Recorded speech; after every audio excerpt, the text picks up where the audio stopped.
हरे कृष्ण.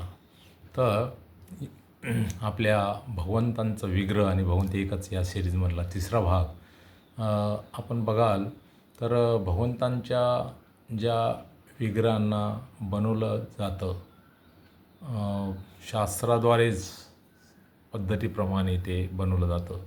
असे पिढ्यानपिढ्या काम करणारे शिल्पकार आहेत. त्या शास्त्राच्या स्टँडर्ड ते विग्रह बनवतात आणि त्यात ते तडजोड करत नाहीत. तर या विग्रहांना प्राणप्रतिष्ठापना करावी लागते आणि मग त्यात ते भगवत तत्त्व प्रगट होतं आणि साक्षात भगवंत प्रगट होतात. परंतु काही गोष्टी अशा आहेत की ज्यांना साक्षात भगवंत समजलं जातं. उदाहरणार्थ गंडकी नदीमध्ये प्राप्त होणाऱ्या शालिग्राम शिला. तर या शालिग्राम शिला ज्या आहेत यांना स्वयंभू भगवंत असं समजलं जातं. म्हणजे त्यांची प्राणप्रतिष्ठा करायची आवश्यकता नाही, साक्षात भगवंत आहेत ते. तर हे एक विशेष रूप आहे भगवंतांचं. आणि तुम्ही म्हणाल हे असं काही कसं काय समजू शकतो की भगवंतांचं ते विशेष रूप आहे किंवा शालिग्राम शिला म्हणजे भगवंत आहे. त्याची एक छोटीशी कथा आहे. ती कथा मी या ठिकाणी सांगतो. वृंदावनमध्ये काही इस्कॉनच्या परंपरेमध्ये काही महान आचार्य होऊन गेले. त्यामध्ये आहे एक गोपाळ भट्ट गोस्वामी. ते गोपाळ भट्ट गोस्वामी गंडकी नदीमध्ये गेले होते नेपाळमध्ये. आणि त्या ठिकाणी स्नान करताना सूर्यदेवांना अर्घ्य अर्पण करताना हातामध्ये त्यांनी जल घेतलं. तर त्याच्यामध्ये त्यांच्या हातात काही शालिग्राम शिला आल्या. मग आपण तर बाबाजी आहोत, सेवा होणार नाही व्यवस्थित म्हणून त्यांनी त्या पुन्हा खाली सोडल्या. पुन्हा जल घेतलं, पुन्हा आल्या, पुन्हा सोडल्या. तिसऱ्या वेळेला त्या उडी मारून त्यांच्या ओंजळीमध्ये शालिग्राम शिला आल्या. आणि त्यावेळेला एक आचार्य त्या ठिकाणी बघत होते सगळी लीला भगवंतांची. ते म्हणाले, गोपाळ भट्ट, भगवंताची इच्छा आहे तुझ्याकडे यायची, आता त्यांचा स्वीकार कर. मग त्याने त्या घेतल्या, प्रणाम केला आणि आपल्या जोडीमध्ये त्यांना स्थान दिलं आणि ते वृंदावनला घेऊन आले. दररोज सेवा सुरू झाली.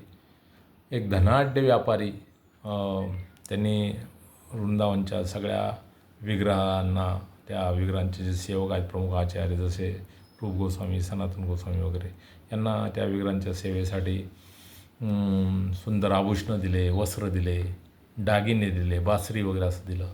तसंच या गोपाळ भट्ट गोस्वामींना पण दिलं. पण या गोपाळ भट्ट गोस्वामींकडे काय होतं? शालिग्राम शिला.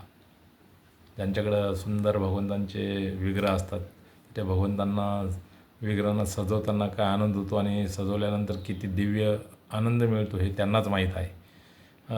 जसं आई लेकराला सजवते आणि तिला खूप छान वाटतं जेव्हा लेकरू सुंदर दिसायला लागतं, तसं या भक्तांना होतं. तर हे या ठिकाणी रमणदेव या ठिकाणी शालिग्राम गोपाळ भट्ट गोस्वामींना त्या सुंदर वस्त्र वगैरे दिले. गोपाळ गोस्वामींना मन जरा थोडं नाराज झालं, कारण त्यांच्याकडे विग्रह नव्हते. आणि त्यांनी प्रार्थना केली भगवंतांना की तुम्ही प्रल्हादासाठी खांबातून प्रगट झाला, तुम्हाला काय शक्य आहे, तुम्ही हे तुमचं शालिग्राम रूप आहे, यातूनसुद्धा तुम्ही स्वतःला प्रगट करू शकता, असं म्हणून ते रात्री शयन केलं त्यांनी. आणि तो नरसिंह चतुर्दशीचा दिवस होता नेमका, ज्या दिवशी नरसिंह भगवंत खांबातून प्रगट झाले. तर गोपाळ भट्ट गोस्वामी झोपले आणि सकाळी उठले, यमुनेमध्ये जाऊन स्नान केलं आणि शालिग्राम भगवंतांच्या सेवेला आले. त्यांच्याकडं 12 शिला होत्या. तर त्या 12 शिलेतील एक शिला, जिचं नाव होतं दामोदर, त्या शिलेमधून सुंदरपैकी भगवंतांचं राधा रमणदेवांचं रूप प्रगट झालेलं होतं. हे रमणदेव जे आहे हे आपणा सर्वांना माहीत असेल तर ठीक आहे, नसतील तर यूट्यूबला आपण सर्च करा, राधा रमणदेव. खूप सुंदर रूप आहे भगवंतांचं. हे रमणदेव प्रगट झाले होते. आणि या विग्रहाचं वैशिष्ट्य म्हणजे हे यांना जे ड्रेस घातले जातात हे दररोज नवीन असतात. आणि ते पुजारी विचारतात भगवंतांना की कुठला ड्रेस घालायचा आहे. दररोज नवीन 2, 3, 4, 5 ड्रेस दाखवतात. आणि जो ड्रेस त्यांना पसंत असेल तो दाखवला ते स्माईल करतात आणि त्यांची सुंदरपैकी दंतपंक्तीचं दर्शन त्या ठिकाणी होतं. तर असे खूप वेगवेगळे फोटो आहेत रमणदेवांचे. काही फोटोमध्ये 2च दिसत आहेत, काही 4 दिसत आहेत, काही 8 दिसत आहेत, काही जास्त दिसत आहेत, काहीमध्ये फक्त स्माईल आहे. तर आहे का नाही? भगवंत कशी लीला करतायत. तुम्ही हे सर्च करा, तुम्हाला नक्की सापडेल. आणि ज्या वेळेला मग हे सगळ्या गोपाळ भट्ट गोस्वामींना समजलं की रमण म्हणजे त्यांनी दर्शन घेतलं रमणदेव, त्यांचा आनंद गगनात मावना.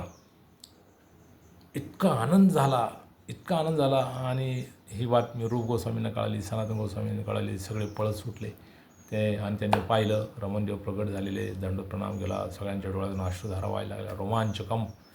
तर भगवंतांचा खूप सुंदर शृंगार केला आणि कित्येक दिवस फेस्टिवल चालू होता, भंडारा चालू होता, प्रसाद. अशा रीतीने हे रमणदेव या ठिकाणी सुंदर प्रगट झाले. हरे कृष्णा.